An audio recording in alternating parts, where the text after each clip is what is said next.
Alkisah, di sebuah daerah di Sulawesi Selatan ada sepasang suami istri yang sudah lama menikah, namun belum juga dikaruniai anak. Mereka sangat menginginkan kehadiran seorang anak agar hidup mereka tidak kesepian. Oleh karena itu, setiap malam mereka senantiasa berdoa kepada Tuhan. Namun, hingga berusia parubaya, mereka belum juga dikaruniai anak. Akhirnya mereka pun mulai putus asa. Pada suatu malam, kedua suami istri itu berdoa dengan berkata, "Ya Tuhan, karuniakanlah kepada kami seorang anak, walaupun hanya berupa seekor budak." Tidak beberapa lama, sang istri pun hamil dan melahirkan. Alangkah terkejutnya sang istri saat melihat bayi yang keluar dari rahimnya adalah seorang bayi laki-laki yang berbentuk dan berkulit budak. Istrinya bertanya, "Kenapa anak kita seperti budak?" Suaminya berkata, "Adik, tidak usah heran. Bukankah kita pernah meminta seorang anak, walaupun hanya berupa seekor budak? Rupanya Tuhan mengabulkan doa kita." Menyadari hal itu, kedua suami istri itu merawat Kilauran dengan penuh kasih sayang. Mereka memasukkannya ke dalam tempayan yang berisi air. Beberapa tahun kemudian, Kilauran tumbuh menjadi besar yang pun dikeluarkan dari tempayan. Sejak saat itu, Kilauran tidak lagi hidup dalam air. Suatu waktu, Bunda bercerita bahwa raja yang memerintah negeri itu memiliki 7 orang putri yang semuanya cantik jelita. Sejak mendengar cerita ibunya itu, ia selalu termenung dan membayangkan kecantikan wajah para putri raja. Alangkah bahagianya aku jika mempunyai istri yang cantik.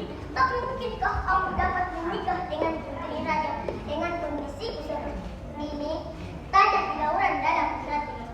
Keesokan harinya, ia pun memberanikan diri untuk mengungkapkan perasaannya itu kepada kedua orang tuanya. "Ayah, ananda sudah dewasa. Ananda ingin berumah tangga dan mempunyai keturunan," bukan Kilauran. "Memang kamu mau menikah dengan siapa?" tanya itu. Kilauran menjawab, "Ananda ingin menikah dengan putri raja, Bu." "Hah? Dengan putri raja? Sungguh berat permintaanmu, Nak," kata ayahnya dengan terkejut. "Bunda Retno, mana mungkin raja berkenan menerimamu sebagai menantunya dengan kondisi tubuhmu seperti ini?" tambah. Setelah berkali-kali didesak oleh Kilauran, akhirnya kedua orang tuanya pun pergi menghadap kepada sang raja yang terkenal alim dan bijaksana itu untuk menyampaikan pinangan Kilauran. "Ampun Baginda, jika kami yang miskin ini sudah lancang masuk ke dalam istana yang megah ini. Maksud kedatangan kami adalah ingin menyampaikan pinangan anak kami yang bernama Kilauran dengan salah seorang putri Baginda."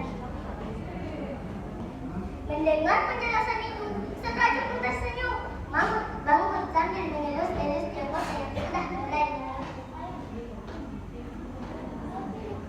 Baiklah kalau begitu, aku akan menyampaikan hal ini kepada ketujuh putriku. Siapa di antara mereka yang bersedia menerima pinangan Kilauran?" Tidak beberapa lama, ketujuh putri raja sudah berkumpul di ruang sidang. Raja pun menanyai satu persatu putrinya, mulai dari yang sulung hingga kepada yang paling bungsu, tentang pinangan Kilauran. "Putri sulung, bersediakah engkau menikah dengan Kilauran?" Putrinya lalu menjawab, "Maafkan Nanda, Ayah. Nanda tidak mau menikah dengan Kilauran. Masih banyak pangeran dan pemuda tampan di luar sana." Demikian pula putri-putrinya yang berikutnya, mereka memberi jawaban penolakan terhadap pinangan Kilauran.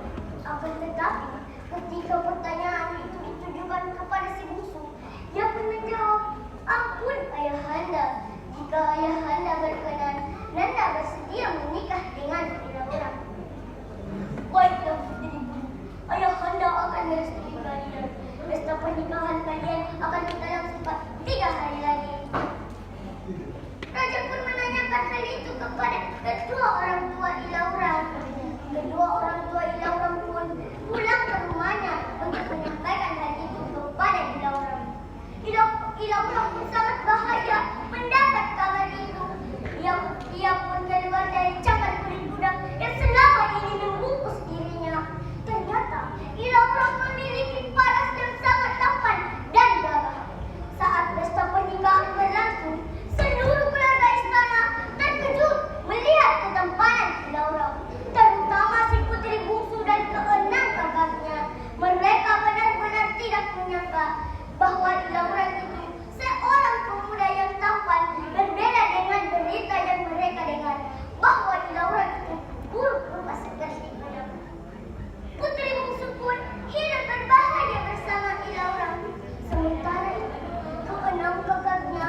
Waalaikumsalam warahmatullahi wabarakatuh.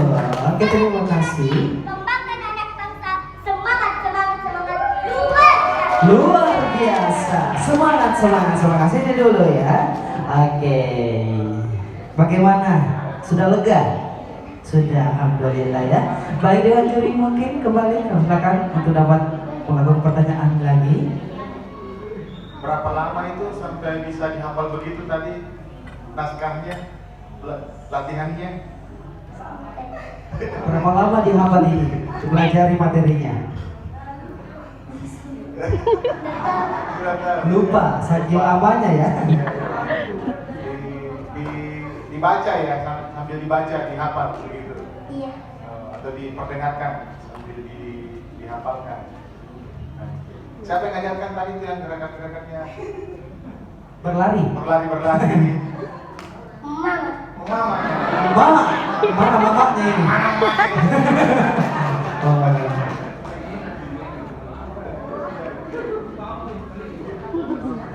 Iya, hanya menambahkan sedikit. Ya, jadi pertama saya secara pribadi pertanyaan saya tadi cerita dari mana? Buku apa tidak baca? Tidak baca buku. Bukan baca buku. Bukan dari buku berarti ceritanya. Dapatnya dari internet atau Dari guru. dari guru? Oke. Baik. Cuma saran nanti, siapa lagi tadi namanya Nur Asyifah, benar ya? Nur Asyifah, soal itu. Kasih peran saja. Waktu itu masih ada tuh, masih ada. Jadi setiap bagian cerita kasih jeda, tarik nafas, atur. Cuma memang khawatirnya ya mungkin ya, jangan sampai kalau jedain lupa itu, ya bisa jadi. Nah, tapi sebaiknya memang dilatih untuk itu, yang untuk peserta yang lain dilatih untuk jeda. Kasihan, mos-mosan. Kalau terpakai 7 menit dengan kecepatan tadi itu, dia 100 km per jam. Iya, tapi luar biasa karena daya ingatnya tetap tidak terganggu dengan intensitas. Baik, terima kasih. Baik, terima kasih sudah bersedia Juri. Baik, terima kasih Koswak 6 ya. Jadi kontrol emosinya ya. Jangan tergesa-gesa. Nah, udah berlari, udah capek cerita. Diajar mamanya katanya ya. Baik, Bapak Ibu hadirin berbahagia Dewan Juri.